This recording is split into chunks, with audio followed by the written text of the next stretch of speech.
Today, we are hanging out with Nour Azem, a homeopath in the UK with an international clientele, mostly based in the Middle East. So in my eternal search to learn more about how homeopathy is embraced in various parts of the world, I managed to contact Nour to learn more about what the homeopathic scene is like in the Middle East. So I'm really grateful to her for being on the show to share all of this with us today. To learn more about Nour's work or to book a consultation, visit www.nourazem.com. That's www.nourazem.com. Thanks for listening. Welcome to the Homeopathy Hangout, where we discuss all things homeopathy from around the world. And now my mum and your host, Eugenie Kruger. Hello, homies, and a very warm welcome back to Homeopathy Hangouts. Today, we get to hang out with Nour Azem. Welcome to the show, Nour. Thank you, Eugenie, and good morning from London. And guess what? It's sunny today. Yay! Actually, it's raining here in Perth for a change. There's a bit of sun coming through too. Yeah, I thought it wouldn't last long. We had lots of rain, so I'm very happy to see the sun. Now, we were introduced by our mutual good friend, Jagoda. Shout out to Jagoda Selevska, who's a homeopath on my team as well. But how did you and Jagoda meet, just by the way? I don't think anyone's actually told me that. We've met in Ainsworth Pharmacy, which is a famous pharmacy in London. We've worked together and we're still in contact. She's an amazing homeopath with lots of knowledge. She is. Yeah, that's right. Ainsworth, the Queen, now the King's Pharmacy. So amazing. Correct. And Nour, how did you first discover homeopathy? What was your journey? Growing up as a German Syrian, I've spent lots of summers in Germany, and I'm not sure if you know about doctors in Germany, but lots of them are trained in homeopathy as well. When I had to see them for a cold or for the cough and all of these lovely childhood ailments, and they have most of the time prescribed homeopathic medicine. So that was my first encounter in Germany. After moving to London, I have rediscovered homeopathy again. I had a very stressful time and homeopathy came to the rescue. It was amazing. And to see how wonderful it is, I really went deeper into the science of homeopathy and researched it. And I was just really amazed by it and thought, you know what, this is something I really want to do. I want to study it. So I started my journey and did a bachelor in science and did the homeopathy education with Marcus, who I think you also hosted a few times on your show. He's an amazing homeopath as well. His team and the teachers, they are also one of the greatest teachers worldwide. The Centre for Homeopathic Education, or CHE. That's correct. I have people always ask me where should they go study, and I'm like, I can't tell you where to study because you have to go where you feel comfortable with. But I have personally been doing my professional development through them for 5 years continuously. And that was way before I knew Marcus or anything like that. I've had him on the show the last year or so, like now and again. Yeah. So I can only advocate for them because that's who I do my continuing education through. So I really love their training. And the fact that their lecturers are all practicing homeopaths. So you're getting like real life knowledge as opposed to homeopaths who are lecturers because they don't have a successful practice themselves. So then they have to lecture. So there's that differentiation. Sorry, I'll stop now. I get a little bit excited about CHE. Me too. Yeah. So you did the Bachelor of Science through them because I don't think you can do that anymore, hey? Not anymore. Yeah, sadly not anymore. So I was really lucky that I did that with them just before that stopped. I'm happy I did that because I really wanted to do it in a way where I cover lots of things around homeopathy as well, the anatomy, the physiology, because I really think it's so important when seeing patients. It's really important. So talk to me a little bit about homeopathy in the Middle East, because one of the things that I try to do with this podcast is get guests on who can speak about homeopathy in all the different parts of the world. There's some parts of the world, I haven't got anybody in Iceland or Greenland or there's a few places. You had one also in Mexico as well. Yes, Mexico. Yes. You had someone speak from Mexico, and for me, it was such a surprise to see so many homeopathic pharmacies in Mexico, which I didn't know that existed there. So it was really good to see. Talk to us a bit about the Middle East. We've had... Yes, the Middle East. Yes, sure. So in the Middle East, I have to say it's not that old. It was only spread around the 19th century, which is a bit later for homeopathy. by missionaries, by also practitioners who moved to the area and brought their practices there. Although the Middle East and the Arab world in general is known for its medical advancements back then, especially ancient Egypt, the golden Islamic age as well, which had many scholars that had a great impact on the medical world nowadays, even like, scholars like Ibn Sina and Al-Razi, who I believe Hanuman had, of course, read and translated so many books from all over the world. But guess what? He spoke Arabic as well. It's something that I had no clue he did. When researching Hanuman's life, I knew he spoke many languages. He's really talented. And I was always amazed by the number of languages he spoke. But recently I discovered he spoke Arabic and translated also books from Arabic to different languages. It's really a great discovery for me. But it was much later that it was spread in the Middle East.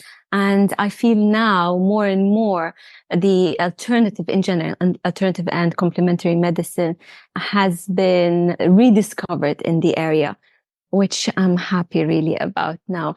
And for now, Dubai is leading in homeopathy. It's widely spread there. And it's where my most clienteles are as well, followed by Saudi Arabia, which is also a country that is now booming on all aspects, fashion, art, being. So it's great to see that as well. And I have many lovely patients from there. Kuwait, Qatar, Bahrain, and also in Jordan, Egypt. It's getting there. I did have somebody on from Egypt. Actually, I was in Qatar airport just 2 weeks ago. Holy moly, it is incredible. Oh, it's beautiful, isn't it? Wow. I just spent ages in that garden, just like walking around. It's so surreal, but the whole vibe there is so surreal.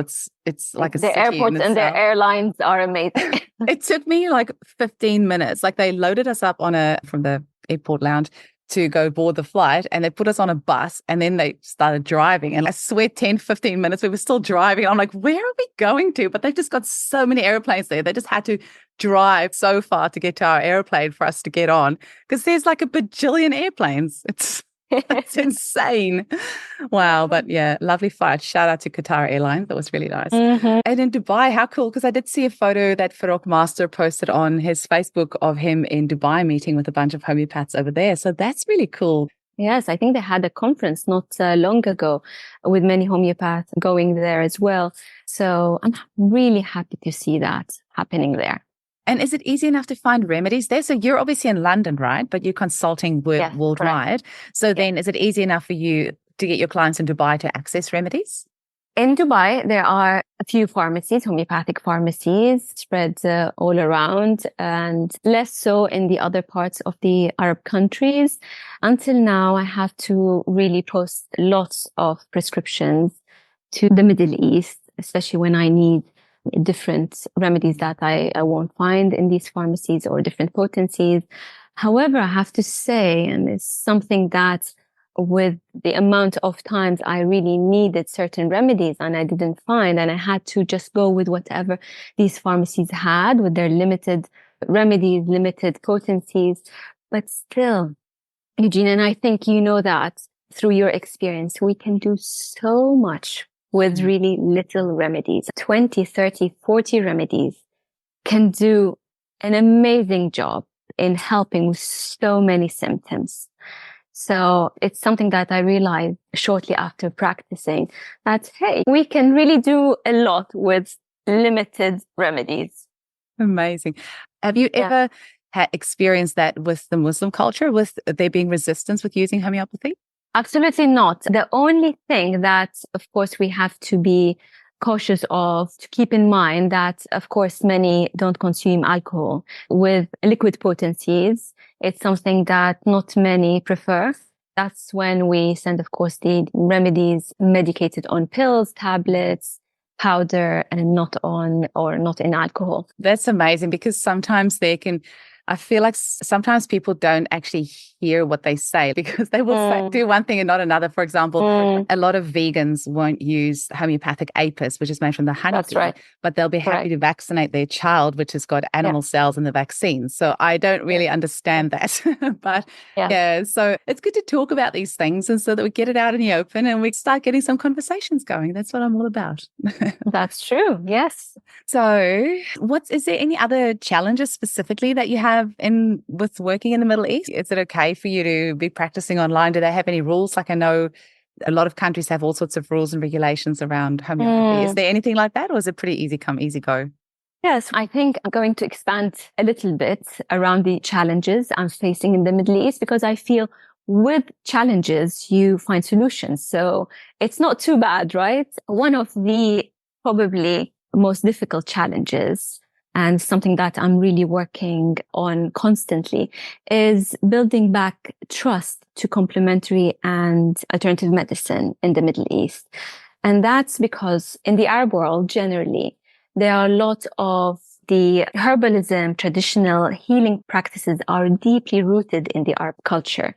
And therefore, and although I'm sure they've helped so many people in the past and still helping people until now, however, I think many of the times they've ended up with wrong people who took advantage of these practices, and on so many occasions have led to dangerous practices as well, with their different or strange herbal mixes, giving everyone these combinations that some of the times might not be the best case for people. With time, and because these practices were not regulated, have caused a lot of harm and therefore also caused the mistrust to complementary and alternative medicine.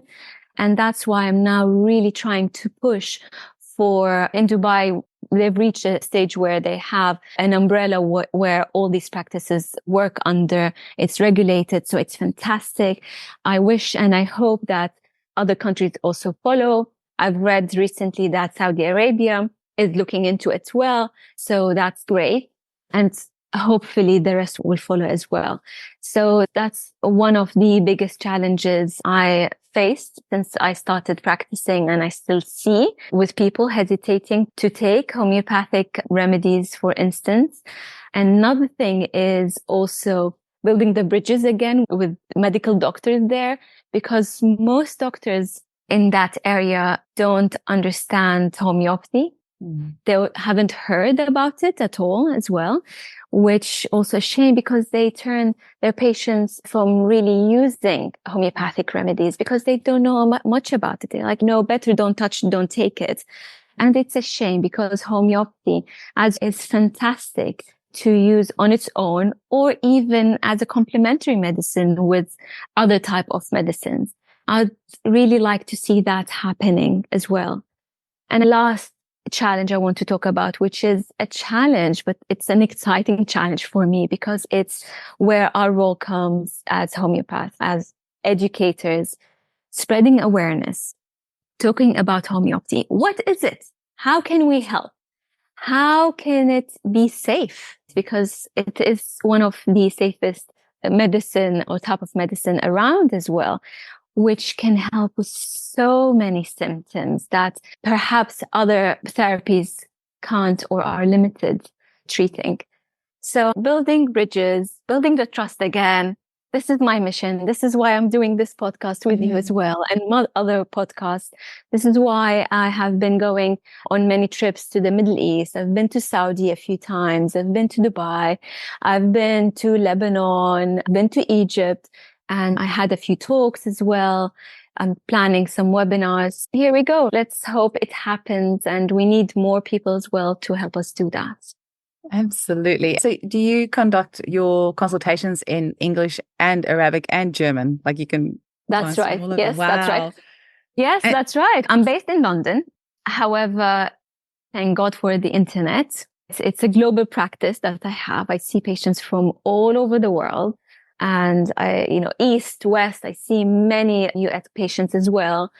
And however, most of my patients are Arab speaking patients. And that's probably because I speak the language And as for homeopaths, it's very important to understand the case on a deeper level.